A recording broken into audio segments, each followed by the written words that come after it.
Okay, we got a great question again from our channel from John in New York. Apparently he's looking to encapsulate his crawl space, but he's got a gas furnace and he's wondering if that's going to cause backflow issues, so stay tuned.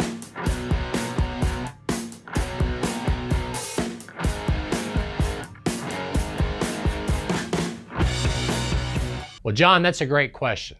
And I highly recommend you get your local heating and air company to discuss this further or talk to your local codes enforcement.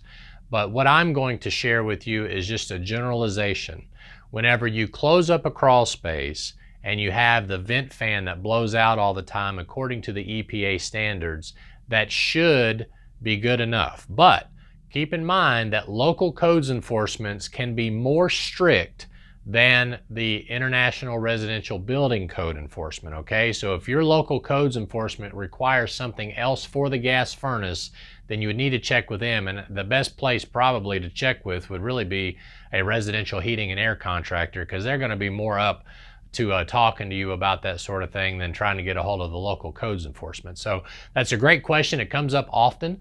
So I think that before you get going with this, you check with them first. But another thing to keep in mind is that if your crawl space is open, whenever the wind blows, it's blowing air into the crawl space, right? So if it's not causing any backdraft issues with that type of air or pressure on the crawl space, I'm not sure 110 CFM crawl space vent fan is going to either. But again, just to make sure we're clear, check with local codes enforcement first. So thanks again for your question. We hope you make it a happy and blessed day. We hope you like the video down below, and we'll see you later.